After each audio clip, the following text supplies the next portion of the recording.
Good morning friends. तो हम लोग पढ़ेंगे पार्ट 7, ठीक है। पार्ट 7 पढ़ेंगे। इसमें पढ़ेंगे रेक्टेंगल। क्या पढ़ेंगे? रेक्टेंगल। रेक्टेंगल बहुत ही इंपॉर्टेंट चैप्टर है, ठीक है। रेक्टेंगल मीन्स होता है आयत। क्या होता है? आयत। ये पैरेललोग्राम ही है। पैरेललोग्राम में ये था कि उसके एंगल का कोई जिक्र नहीं किया था कि किसी भी एंगल पर वो हो सकता है।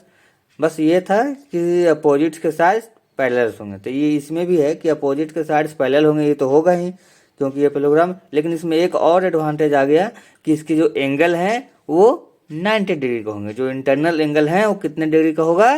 90 डिग्री का, ठीक है। तो चलिए मैं इसको लिख लेता हूँ। A parallelogram is called a rectangle if one of its angles is a right angle, ठीक है। कहता है इसका वन एंगल राइट एंगल होना चाहिए। तो जैसे ही वन एंगल राइट एंगल होता है तो सारे एंगल कितने हो जाते हैं? मतलब ये है कि सारे एंगल अपने आप राइट एंगल्स हो जाएंगे, ठीक है। कैसे? देखिए,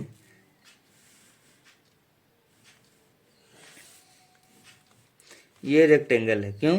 क्योंकि इस साइड का लेंथ और इस साइड का लेंथ इक्वल है ना।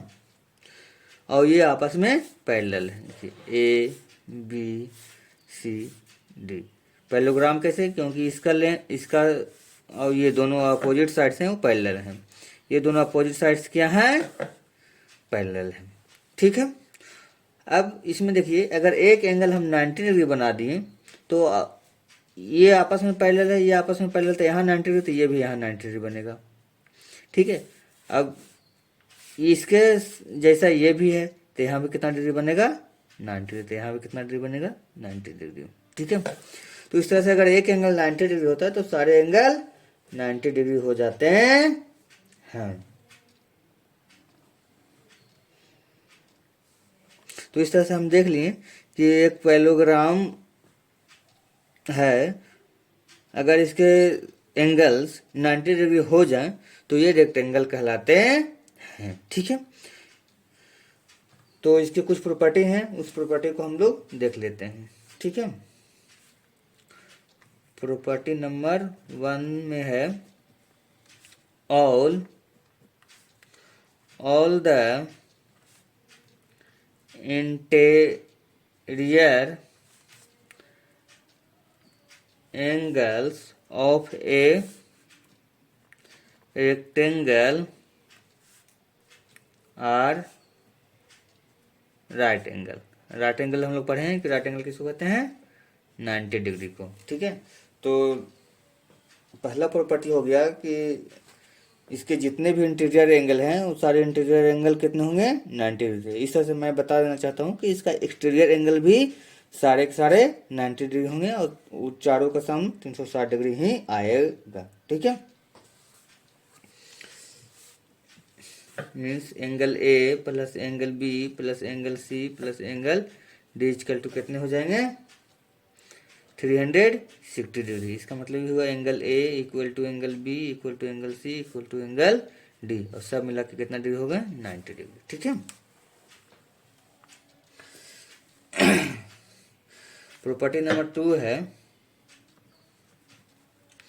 ये कह रहा है कि the two diagonals of a rectangle are equal in length.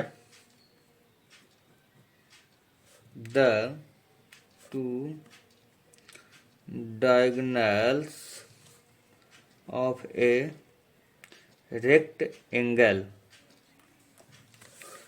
are equal in length, ठीक है। देखिए, एक डायगोनल्स ये है, अपोजिट्स वर्टेक्स को मिलाते हैं, और दूसरा डायगोनल्स ये है, ठीक है। ये दोनों डायगोनल के जो लेंथ होंगे वो इक्वल होंगे, ठीक है।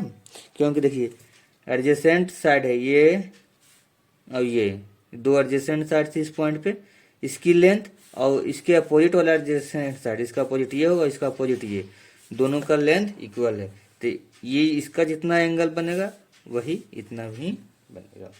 ठीक है, तो इस तरह से इसके दोनों जो डायगोनल्स हो गए उसकी लेंथ क्या होगा, इक्वल होगा, और ये दोनों ये पूरे रेक्टेंगल के सेंटर में बाइसेक्ट करेंगे। ठीक है, और ये इच बाइसेक्ट भी करेंगे, जितना लेंथ इसका होगा जितना लेंथ इसका भी होगा सेम बराबर ये होगा। ये चारों आपस में अगर यहाँ ओ दे दें तो ओ ए, ओ बी, ओ डी और ओ सी भी आपस में इक्वल होगा। ठीक है, तो प्रॉपर्टी नंबर 2 भी हम देख लिए। अब प्रॉपर्टी नंबर इसका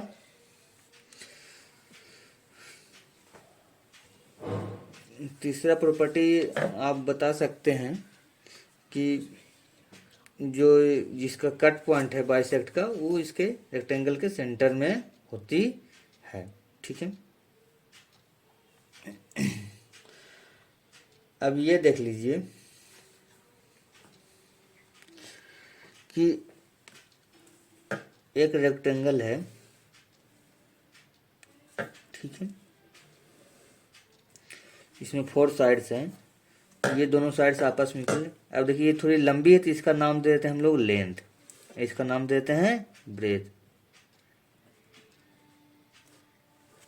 ठीक है, इसको हम लोग एल से सूचित करते हैं, इसको बी से सूचित करते हैं। अब देखिए जब रेक्टेंगल है तो क्लोज एरिया तो बनाए गए हैं, तो अब इसकी एरिया जो है वो कवर करना निकालना बहुत ही आसान हो गया है। ठीक है, ये रेक्टेंगल है, इसकी पेरीमीटर भी निकालना रहता है और एरिया भी निकालना है।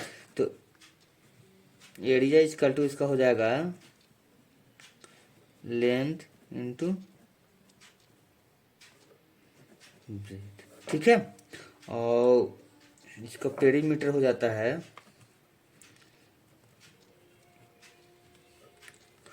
2 इंटू एल प्लस बी। ऐसा क्यों?